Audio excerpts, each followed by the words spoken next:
Méditons avec la communauté des disciples du Christ vivant en ce samedi 2 août 2025, 17e semaine du temps ordinaire, année liturgique C. Évangile de Jésus-Christ selon saint Matthieu au chapitre 14, versets 1 à 12. En ce temps-là, Hérode, qui était au pouvoir en Galilée, apprit la renommée de Jésus et dit à ses serviteurs: celui-là, c'est Jean le Baptiste, il est ressuscité d'entre les morts, et voilà pourquoi des miracles se réalisent par lui. Car Hérode avait fait arrêter Jean, l'avait fait enchaîner et mettre en prison. C'était à cause d'Hérodiade, la femme de son frère Philippe.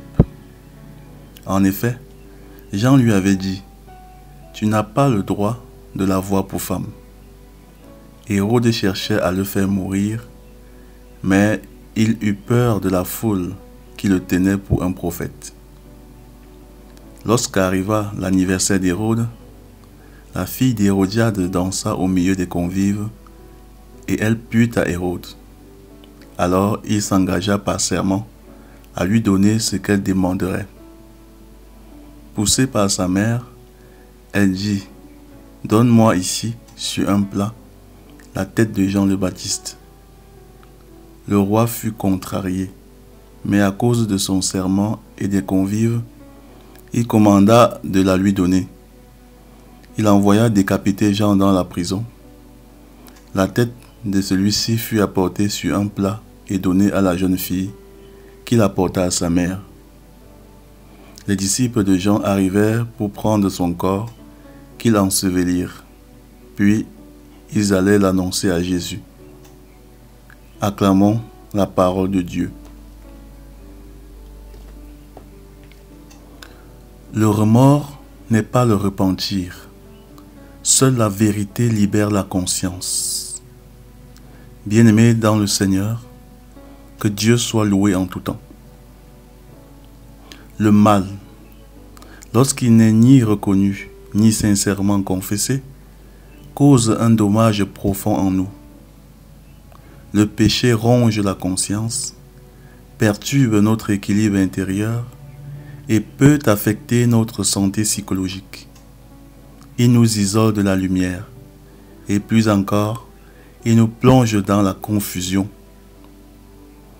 Hérode en est un triste exemple. Il a fait arrêter Jean le Baptiste, puis l'a fait enfermer, simplement parce que ce dernier avait osé lui dire la vérité. Tu n'as pas le droit de prendre la femme de ton frère Philippe. Blessé dans son orgueil, mais incapable d'assumer son péché au grand jour, Hérode le cache jusqu'à ce qu'un anniversaire, une danse, un serment irréfléchi et une demande cruelle le poussent à l'irréparable. Il fait décapiter Jean. Non pas par justice, mais pour satisfaire le caprice d'une jeune fille manipulée par sa mère. Et depuis ce jour, Hérode n'a plus la paix intérieure. Lorsque Jésus commence à prêcher et à faire des miracles, il est pris de panique. Il croit que Jean est ressuscité. Son imagination devient délirante. C'est Jean le Baptiste, il est revenu.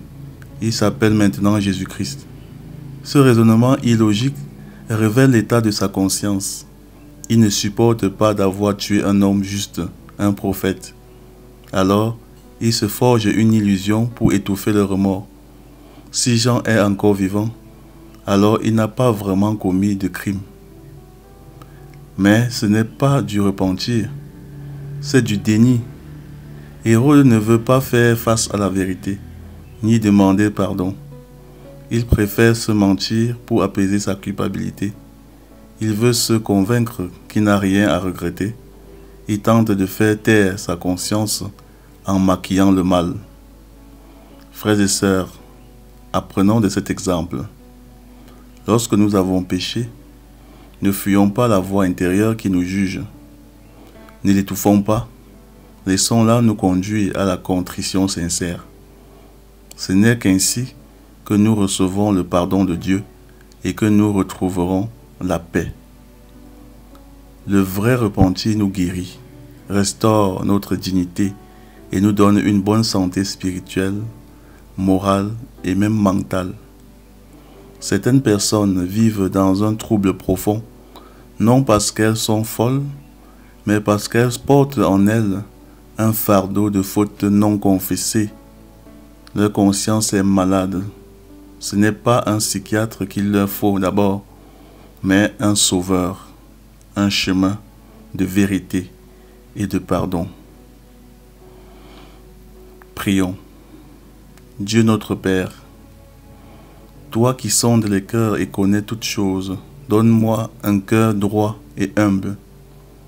Par ton Fils Jésus-Christ, libère-moi du mensonge intérieur, de ces excuses que j'invente pour ne pas affronter mes fautes. Je te rends mes péchés, Seigneur, même les plus honteux. Toi seul peux me guérir. Envoie ton Esprit Saint sur moi, qu'il m'éclaire, me relève et me fasse goûter la vraie paix que donne ton pardon. Amen. Intercession.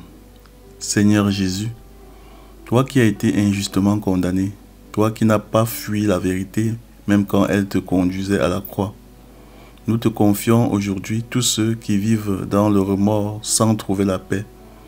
Viens visiter les consciences blessées, tordues par le mensonge ou paralysées par la honte. Nous te confions aussi tous ceux qui, comme Jean le Baptiste, osent dire la vérité et en paix le prient fort. Protège-les, fortifie-les, et pour nous-mêmes, donne-nous le courage de la sincérité, l'amour de la lumière et l'humilité du repentir. Amen. Vierge Marie, intercède pour nous. Exercice spirituel.